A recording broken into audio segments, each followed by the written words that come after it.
Buenas tardes. Lo primero, agradecer a Jorge y al Colegio de Colegios Farmacéuticos que cuente con mi aportación.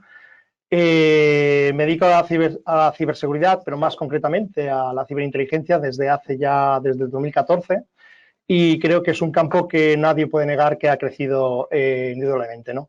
Voy a dar unos pasos intentando hacer una visión holística global de la situación, y lo que voy a tratar es de sacar algún caso que hemos vivido, por supuesto anónimo, y mostraros un poco cómo nos organizamos dentro de todo este galimatías, ¿no?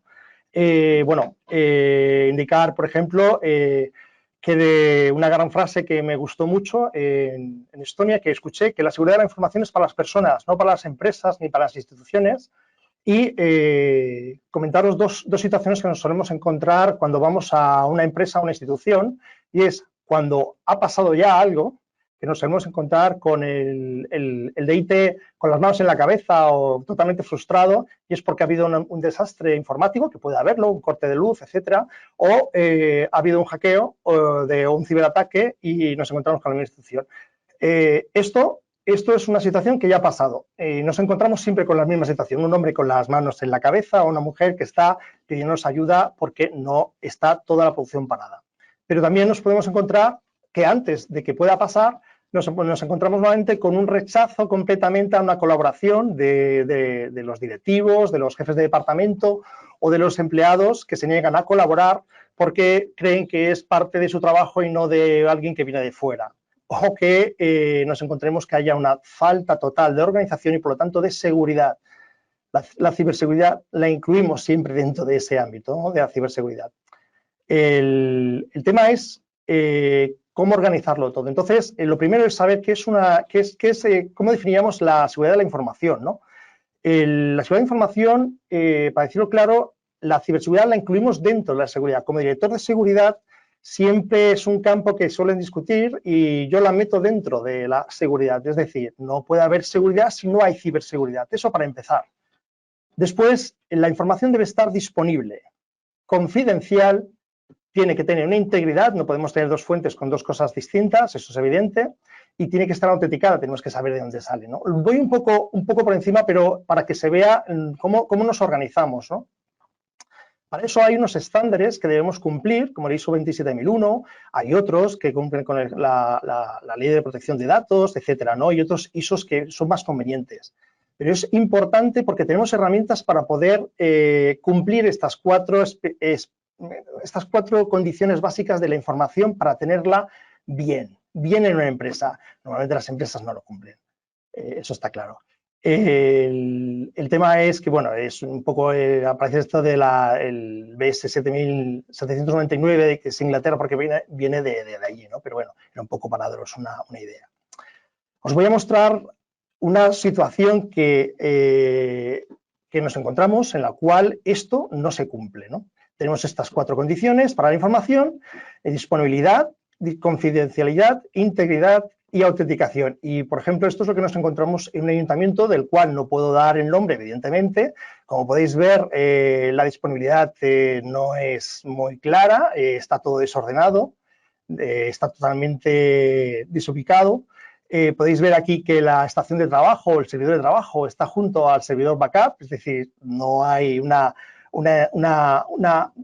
integridad o una posibilidad de que si hubiera un fallo podríamos acudir a ella, si hubiera algún problema. El acceso es para cualquiera, podéis ver que la situación es caótica, ¿no? Esto es lo que nos podemos llegar a encontrar, o que incluso tengamos dispositivos conectados, como podéis ver en el televisor o en una impresora, que no sabíamos ni lo que era, ¿no? Tuvimos que verlo. Bien, esto es para situar a la empresa. ¿En qué situación estamos? Para ello hay, desde luego, una serie de opciones, de protocolos que podemos utilizar, como este. Hay más, pero bueno, yo siempre quiero mostraros un poco cómo va. ¿Y de qué trata esto? Pues de ver la situación de la empresa, y hay una serie de pasos. Una de ellas sería, pues, identificar los activos, identificar las vulnerabilidades de esos activos, identificar las amenazas que pueden utilizar esas vulnerabilidades, por ejemplo, no tener un control de acceso eficiente, que pase cualquiera, Identificar los requisitos legales que se pueden cumplir. No todo el mundo debe poder entrar o acceder a la información. Identificar los riesgos de cada activo, y esto se puede hacer también calculando el riesgo, que es una simple fórmula que es simplemente para valorar un poco cuantitativamente, ¿no? Y por último, un plan de tratamiento de ese riesgo. Bien, esto sería para saber un poco cómo estamos. Bien, los riesgos. ¿A qué riesgo nos enfrentamos? Pues hay una cantidad importante de riesgos. Podría decir que aunque tengamos un CRA o tengamos un lugar que parezca ordenado, normalmente nos encontramos esto. Prácticamente en todas las organizaciones, instituciones o empresas que hemos entrado, nos encontramos esto. Desde el password en la pantalla hasta el número de cuenta a quien debemos enviar algo. Esto es evidentemente algo que no debería suceder, pero sucede.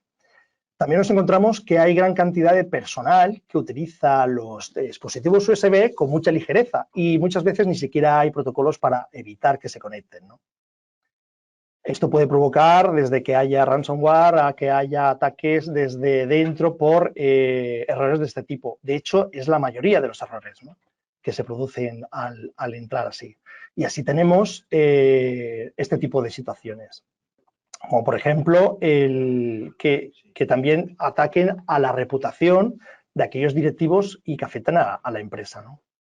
Bueno, esto puede dar lugar también a noticias falsas, etcétera, muy de moda hoy en día, porque además tienen su impacto directo, no solo en la reputación, sino también a veces en la cotización de una empresa que esté en bolsa o tiene que dar un proyecto de cara a los inversores o una campaña, por ejemplo, de Navidad, ¿no? Puede afectar directamente. Para ello, solemos organizarlo un poco y este sería un poco el esquema de lo que nosotros hemos visto y vemos de forma general, ¿no? Es decir, los estados, empresas y personas pueden realizar ciertas acciones internas o externas. Perdón, aquí ha habido un error, pero bueno, el de la izquierda sería externas y el de la derecha sería internas, ¿no? De ello puede generar una serie de ataques o técnicas híbridas en las cuales se combinen de forma variada, que ahora lo veremos con más detalle, y puedan obtener sobre el individuo, siempre sobre el individuo que trabaja o en su espacio de ocio, una acción que pueda comprometer a la empresa. ¿Y con qué objetivo? Y eso es lo más importante. Los objetivos son básicamente estos: cibersabotaje o sabotaje directo, ciberacoso, que suele ser muy alto últimamente y además se está sacando a prensa, ciberterrorismo, que es muy conocido y ha salido también en prensa, ciberespionaje, que suele ser entre empresas del mismo sector como el farmacéutico. Además se suele dar bastante porque tienen un alto valor toda aquella información que están utilizando. Ciberagresión se suele dar a niveles de colegios, institutos, etcétera. Hacktivismo también, cuando hay una acción disfrazada de una condición moral o ética, y la más común es simplemente por dinero. Ese es un objetivo básico, aunque esté en último lugar. ¿Cómo clasificar las posibles ciberamenazas? Pues nosotros las clasificamos de la siguiente forma. Por el origen pueden ser externas o internas. La causa puede ser accidental o intencional. La vía puede ser directa o indirecta.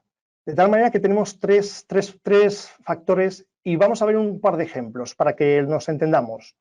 Por ejemplo, una de origen externo, accidental e indirecto, sería, por ejemplo, un corte de suministro eléctrico que tenga que ver con la zona, no con nosotros solamente, pero nos afecta, es externo porque dependerá de la compañía, es accidental porque será por cualquier problema, por ejemplo, una tormenta, e indirecto porque no ha habido una intención directa contra nuestra compañía, sino con por la zona, ¿no? Otro ejemplo sería, por ejemplo, el de un origen interno, accidental y directo. Y esto me recuerda al caso de British Airlines, que fue muy conocido en el 2017 porque un operario, en unas obras que se realizaban mientras estaban haciendo bueno, estaban haciendo obras en la zona, pusieron una placa delante de unos diferenciales. Al apoyarse, pues apagó los diferenciales del CP, del Centro de Proceso de Datos. Tardaron 4 o 5 días en poder levantar todo lo que era el sistema de información de British Airlines, simplemente porque un operario interno, accidental y de forma directa, bajó los diferenciales del Centro de Proceso de Datos. Otra que puede ser de origen interno, intencional e indirecto, es cuando un empleado, como comentaba, conecta un USB en un servidor de la compañía o en un cliente, en un PC de la red de la compañía, infectando con el malware público. Y esto ha pasado y está pasando actualmente mucho. Después, otro es por ejemplo, es el externo intencional y directo, y es el que conocemos todos, cuando hackers bloquean el acceso de una empresa, sobre todo cuando hay una campaña, cuando quieren utilizarla para poder hacer chantaje de tal manera que quieran pedir algo a cambio o simplemente quieran producir una fuga de datos o un fraude online, como ha pasado, ¿no? Que se hacen pasar por una empresa que quiere cobrar una factura y la empresa paga creyendo que son los que han de recibir el dinero y están pagando realmente a unos delincuentes, ¿no? Por eso no nos gusta la palabra hacker, porque hacker realmente, en mi caso, creo que tiene mucho de romanticismo y realmente estos no son hackers, son delincuentes, ciberdelincuentes, pero son delincuentes. Bien, una medida de medir, una forma de medir estos riesgos sería esta, ¿no? Las medidas. Las medidas, ahí tenemos mucho de qué hablar y para eso tenemos al CISO. El CISO es una persona que debería estar incluida en muchas empresas y sobre todo en empresas en farmacéuticas, en las cuales el nivel de información es muy alto, pero no las hay. Y deberían estar en el Consejo de Administración o en el Consejo al menos de Gestión y no las hay. ¿Por qué? Pues porque no se cree necesario y suele ser relegado a un tema de seguridad. Bien, ¿cuál sería el papel? Pues identificar esas amenazas, proteger, detectar, responder y recuperar. Es decir, identificar esas amenazas para obtener en esos activos y poder, en la segunda parte, protegerlos. Detectar esas anomalías y esos eventos que pudieran dar lugar o algún peligro y poder responder si suceden. Y si suceden y pasa lo peor, recuperarnos de ello, lo que se suele llamar resiliencia o planificación de la recuperación, o como director de seguridad, tener un plan de acción, ¿no? Otra forma de verlo, y esto es muy importante porque suele afectar y suele ser muy valorado por los directivos,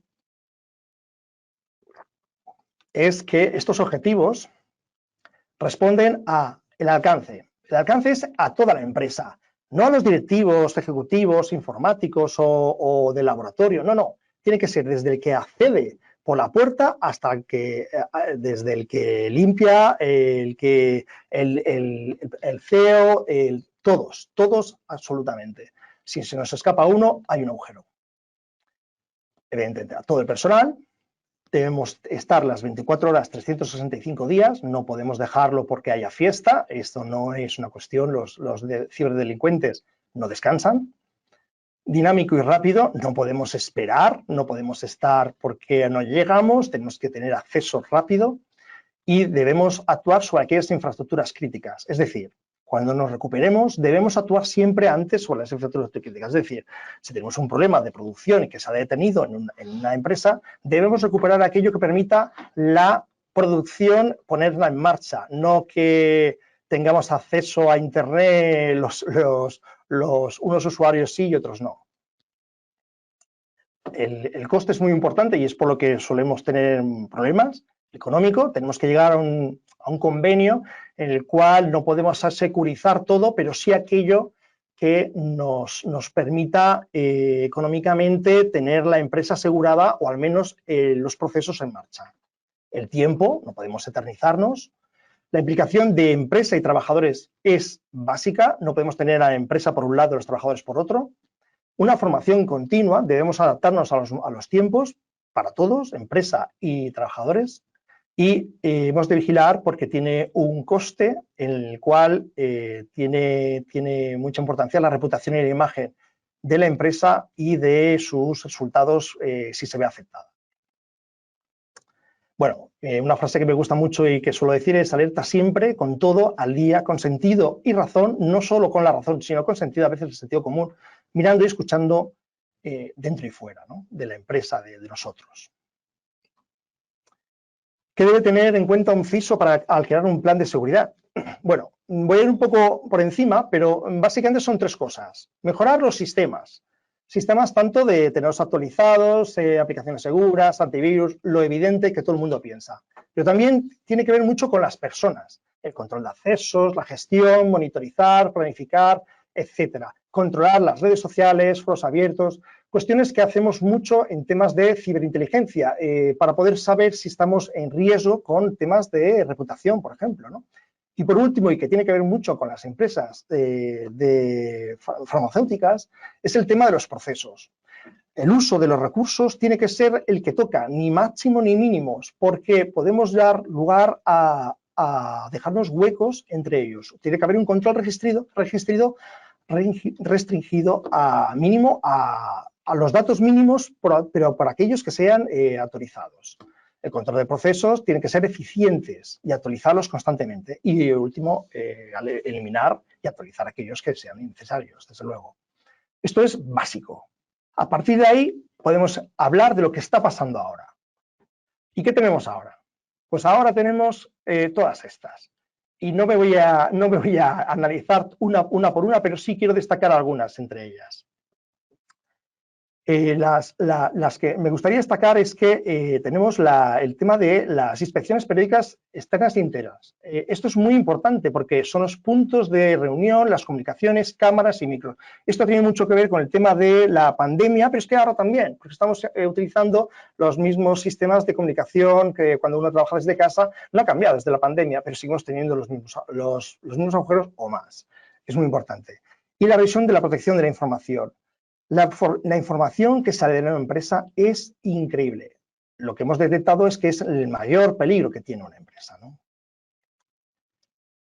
¿Qué procesos necesitaríamos mañana? Mañana es literalmente mañana. Bien, yo soy una parte de mi equipo, en la cual hay otros que realizan inspecciones, barridos electrónicos, para eliminar fugas de información debido a medios electrónicos. Las herramientas OSINT es la inteligencia de fuentes abiertas, es decir, es la obtención de información de Internet, básicamente, pero también de aquellos medios que están publicados incluso en papel. Esa es nuestra, por supuesto, se refiere a temas de online, pero es genérico, podemos ir a más, ¿no? Utilizar sistemas predictivos de la actividad para evaluar el riesgo de ataques. Sistemas de inteligencia artificial que puedan, ante amenazas, aprender o adaptarse y decidir autónomamente, en base a unas pequeñas reglas, seguir algunas pautas de comportamiento, ¿no?, para resolver esos pequeños problemas. Como, por ejemplo, si cae una red eléctrica, cómo deben reiniciarse los servidores o cómo qué es lo que se estaba haciendo en ese momento que tenga más prioridad, no por una regla siempre el mismo ritmo, ¿no? Por ejemplo, alterarlo si estamos haciendo en mitad de una campaña ciertas cosas, pues dar prioridad a eso, ¿no? Por ejemplo, el uso de redes blockchain, de la cual tiene gran importancia porque podemos certificar y asegurar que la información que corre es la que toca, no ha sido alterada, y podemos evitar con ello fake news o bueno, darle una integridad a esos datos. Herramientas de deep learning que puedan proteger, aprendiendo un poco el contexto de la situación en la cual se encuentra la empresa en ese momento. Y también otros como, por ejemplo, Big Data, Machine Learning, etcétera, en la cual podamos tener ciertas reglas que podamos utilizar para averiguar qué está sucediendo en la empresa. Dos muy importantes que he destacado en rojo es la cultura de la seguridad, que eso incluye la de la ciberseguridad. Por ejemplo, todos tenemos claro que cuando entramos en el coche cerramos el coche, si entramos en la empresa cerramos la puerta. Lo mismo debemos hacer cuando nos vamos del ordenador, cerrar la sesión. Parece una tontería, pero no todo el mundo la cumple. Seguir la norma ISO, por ejemplo, como pongo, es una buena manera de ver cómo podríamos implementarla, ¿no? Y crear un departamento directivo de seguridad que dé lugar a esta implantación, ¿no? Eso daría mayor seguridad a la empresa. Si no se tiene, se pueden utilizar otras normativas, pero yo aconsejaría esta. Y después, así a grandes rasgos, algunas medidas a tomar aparte de esto que se complementan, ¿no? Como por ejemplo, realizar barridos de forma periódica, profunda, o ver aquellas zonas que nunca se ven, por ejemplo, los consejos de dirección, habría que barrerlos con mayor frecuencia, hay gente que no lo barre nunca. Creo que barrir me refiero a controlar, a securizar, antes de que haya un consejo de dirección muy importante. Eso me recuerda a un caso que sí que vivimos para una empresa que sí que está en el IBEX, y que el directivo nos llamó porque iban a hacer una operación importante, y cuando nos dimos cuenta, en su casa, todo en su oficina estaba correcto, pero cuando fuimos a su casa a ver qué es lo que tenía, pues tenía todo abierto.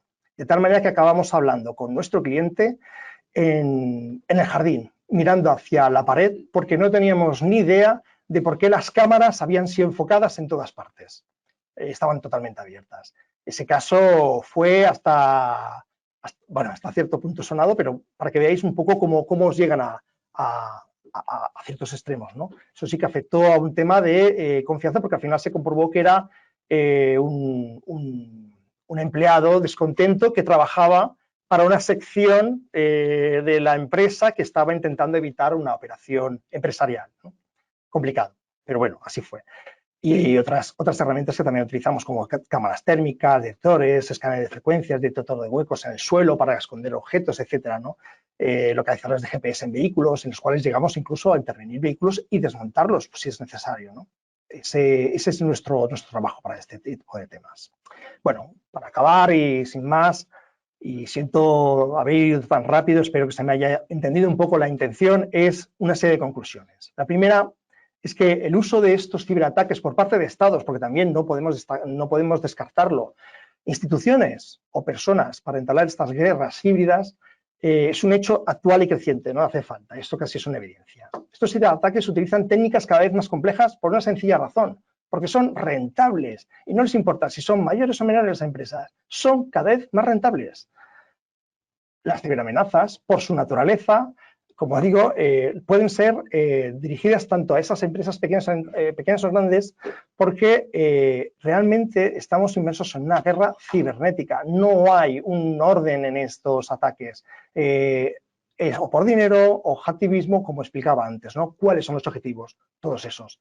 Y no hay una especie de orden como había hace 10 o 15 años, que era por una cuestión de hacking o una cuestión de hacktivismo. No lo es.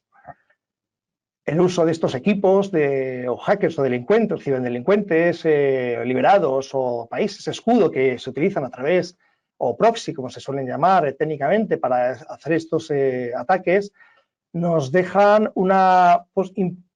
muy complicado poder identificar a quiénes nos están atacando. Así que lo único que tenemos que hacer, o lo que nos queda por hacer, es el uso también nosotros de esas mismas técnicas muchas veces para poder atacarles o poder luchar contra ellos, ¿no?